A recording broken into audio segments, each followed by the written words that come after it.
الحمدللہ رب العالمین، اما بعد فاعوذ باللہ من الشیطان الرجیم، بسم اللہ الرحمن الرحیم۔ انما یرید اللہ اہل البیت ویطہرکم تطہیرا، صدق اللہ العظیم۔ بعد از حمد و ثنا میرے نہایت واجب الاحترام سامعین و ناظرین، السلام علیکم ورحمۃ اللہ وبرکاتہ۔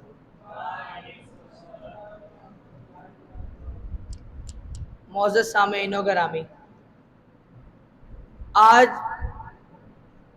جس موضوع پر مجھے لب کشائی کرنے کا موقع ملا ہے، اگر اس موضوع کو مد نظر رکھتے ہوئے میں کتابوں کے اوراق کو الٹوں یا میں علم کے سمندر میں غوطہ زنی کروں تو کئی ایسے واقعات اور لمحات مل جاتے ہیں کہ جن کے ذریعے سے صاف اور واضح طریقے سے حضرت ابوبکر صدیق اور حضرت عمر فاروق رضی اللہ تعالیٰ عنہما کی محبت اہل بیت صاف ظاہر ہوتی ہے۔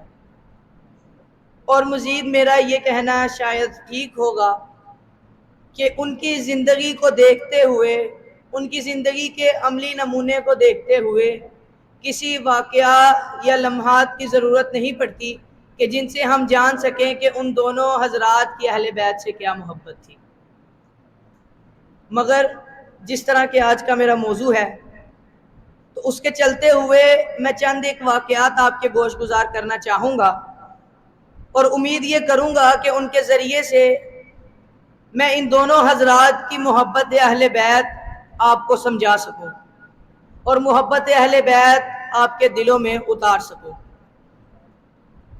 تو میں بلا وقت کو ضائع کرتے ہوئے خلیفہ اول حضرت ابوبکر صدیق رضی اللہ تعالی عنہ سے شروع کرنا چاہوں گا۔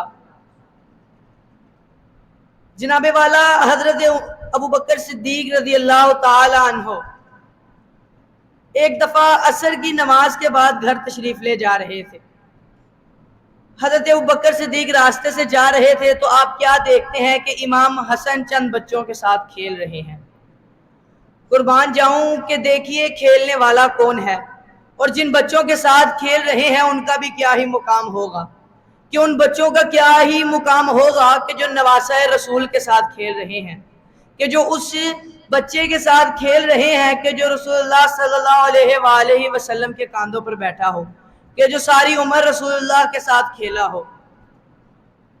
تو بقصہ مختصر حضرت ابوبکر صدیق رضی اللہ تعالی عنہ نے جب یہ منظر دیکھا کہ امام حسن ان بچوں کے ساتھ کھیل رہے ہیں تو آپ نے امام حسن کے قریب گئے اور امام حسن کو اپنے کاندھوں پر بٹھا لیا۔ اب امام حسن حضرت ابوبکر صدیق رضی اللہ تعالی عنہ کے کاندھے پر ہیں، وہ منظر بھی کیا ہی منظر ہوگا کہ خلیفہ وقت حضور اللہ صلی اللہ علیہ وآلہ وسلم کے ہم سفر جو ہر مشکل وقت میں حضور کے ساتھ رہے، وہ ابوبکر صدیق اور ان کے کاندھوں پر بیٹھنے والے آپ صلی اللہ علیہ وآلہ وسلم کے نواسے شہزادہ علی المرتضیٰ حضرت امام حسن آپ کے کندھوں پر ہے، اور حضرت ابوبکر صدیق مدینے کی گلیوں میں چکر لگاتے ہیں۔ جب لوگوں نے یہ منظر دیکھا تو حضرت ابوبکر صدیق سے پوچھا کہ اے خلیفۃ المومنین، آپ یہ کیا کرتے ہیں؟ کہ آپ حسن کو بٹھا کر اپنے کاندھوں پر یہ اس طرح کیوں چکر لگا رہے ہیں؟ قربان جاؤں حضرت ابوبکر کے الفاظ سنیے گا۔ آپ نے فرمایا کہ یہ وہ بچہ ہے، یہ وہ نواسہ رسول ہے کہ جو حضور اللہ صلی اللہ علیہ وآلہ وسلم کے کاندھوں پر اسی طرح بیٹھ کے مدینے کی گلیوں میں سفر کیا کرتا تھا۔ آج ابوبکر صدیق اس کو اپنے کاندھوں پر بٹھا کے مدینے کی ان ساری گلیوں کے چکر لگوائے گا، تو جناب والا اس سے بڑھ کر محبت کیا ہوگی؟ آج تو ہم لوگ اپنے کسی بھائی یا اپنے کسی پڑوسی کے بچے کو دیکھنا پسند نہیں کرتے۔ آج جو ہمیں وہ کہیں پر گلی میں کھیلتے مل جائیں تو ہم انہیں پیار کرنے کی بجائے جھڑکیاں دے کر گھر بھیج دیتے ہیں۔ آج ہر شخص کو اپنی اولاد پیاری ہے، مگر قربان جاؤں حضرت ابوبکر صدیق رضی اللہ تعالی عنہ پر کہ جنہوں نے حضرت امام حسین کو اپنی اولاد پر ترجیح دی اور حضور اللہ کے نقش قدم پر چلتے ہوئے ان کو اپنے کاندھوں پر بٹھا کے مدینے کی گلیوں کا سفر کروایا۔ مزید حضرت عمر فاروق رضی اللہ تعالی عنہ خلیفہ دوم، کئی روایات سے یہ بات ثابت ہے کہ جب بڑے بڑے ملکوں کے سفیر حضرت عمر فاروق سے ملنے آتے تو ان کو کہا جاتا کہ یہاں سے چلے جاؤ، ابھی عمر کے پاس وقت نہیں ہے۔ پوچھا جاتا کہ وقت کیوں نہیں ہے، تو جواب ملتا کہ ابھی عمر نفل پڑھ رہے ہیں، نفل کے اندر مصروف ہیں۔ قربان جاؤں کہ حضرت عمر کا بھی کیا ہی مقام ہے کہ جو خلیفہ وقت ہے اور ساری دنوں رات نوافل میں گزار رہے ہیں، ہر وقت اللہ تعالیٰ کی حمد و ثنا کر رہے ہیں۔ تو میں اس بات کو یہاں ختم کر کر اپنے موضوع کی طرف واپس آتا ہوں کہ وہ عمر فاروق کے جو بڑے بڑے سفیروں کو وقت نہیں دیتے۔ ایک دفعہ حضرت عمر فاروق چند وزیروں کے ساتھ ایک مجلس میں موجود ہیں، ملک کے حالات کے اوپر گفت و شنید ہو رہی ہے کہ اتنی ہی دیر میں حضرت عمر فاروق کے لخت جگر حضرت عبداللہ بن عمر تشریف لاتے ہیں۔ حضرت عبداللہ بن عمر تشریف لاتے ہیں تو حضرت عمر فاروق ان سے کہتے ہیں کہ فی الوقت میں مصروف ہوں، تم باہر انتظار کرو۔ ابھی وہ باہر جا کر کھڑے ہی ہوئے ہیں کہ امام حسین تشریف لے آتے ہیں۔ بعض روایات میں آتا ہے کہ امام حسن تشریف لاتے ہیں۔ برکیف امام حسین تشریف لے کے آتے ہیں تو طلب فرماتے ہیں کہ عبداللہ بن عمر تم دروازے پر کیوں کھڑے ہو؟ تو وہ جواب دیتے ہیں کہ ابا حضور نے کہا ہے کہ وہ مصروف ہیں، لہٰذا مجھے انتظار کرنے کا حکم ہے۔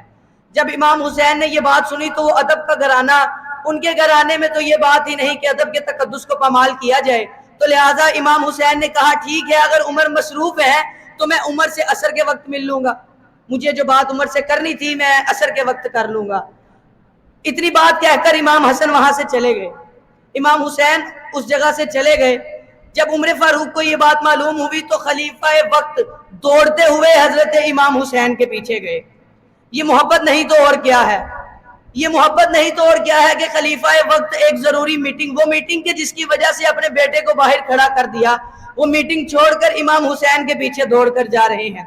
جب دوڑ کر گئے، پہنچے، امام حسین سے پوچھا کہ شہزادے جب آئے تھے تو ملے کیوں نہیں؟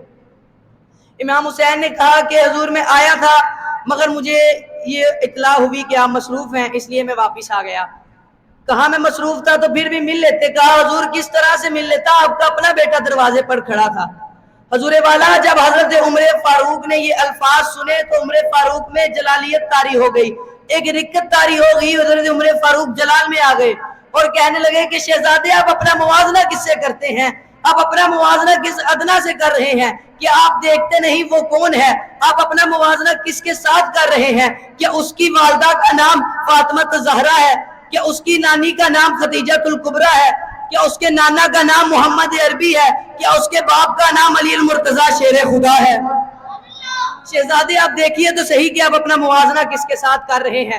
اور جناب والا یہاں پر بات ختم نہیں ہوتی، اتنی بات کرنے کے بعد حضرت عمر فاروق کے سر سے دستار اتر گئی، اپنے بالوں کو جھنجھوڑ کر کہنے لگے کہ شہزادے خدا کی قسم میں مدینے کے ان علاقوں میں اونٹ چرایا کرتا تھا، میں مدینے کی ان گلیوں میں پھرا کرتا تھا، کوئی بھی نہیں جانتا تھا کہ عمر ابن خطاب کون ہے۔ اگر آج کسی نے عمر کو یہ عزت بخشی ہے تو وہ صرف اور صرف محمد عربی کا دین ہے۔ شہزادے وہ آپ کے نانا کا دین ہے کہ جس کی وجہ سے آج عمر 24 لاکھ مربع میل پر حکومت کر رہا ہے۔ آپ پر تو عمر کی اولاد، جان، مال، عزت، ہر چیز قربان ہے اور آپ اپنا موازنہ عمر کی اولاد سے کر رہے ہیں۔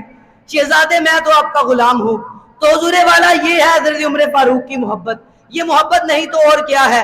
میں نہیں سمجھتا کہ اس کے علاوہ میں محبت کو کس طرح سے بیان کروں۔ حضور والا آج ہم اپنے آپ کو اہل بیت کا محبت کرنے والا تو کہتے ہیں، مگر افسوس کہ ان کے جو احکام انہوں نے بتائے دین پر زندگی گزارنے کے، ان پر ہم اپنی زندگی بسر نہیں کرتے۔ ہم نعرے تو بڑے لگاتے ہیں کہ ہم اہل بیت سے محبت کرتے ہیں، مگر افسوس ہم آج نماز نہیں ادا کر رہے، مگر افسوس کہ آج ہم روزے نہیں رکھ رہے، ہم صدقہ و خیرات نہیں کر رہے، مگر ہمیں صرف نعرے لگانے یاد ہیں کہ ہم اہل بیت سے محبت کرنے والے ہیں۔ اللہ تبارک و تعالیٰ سے دعا ہے کہ اللہ تبارک و تعالیٰ ہمیں اہل بیت سے محبت کرنے کے ساتھ ساتھ ان کے بتائے ہوئے احکام پر زندگی گزارنے کی توفیق عطا فرمائے۔ وآخر دعوانا الحمدللہ رب العالمین۔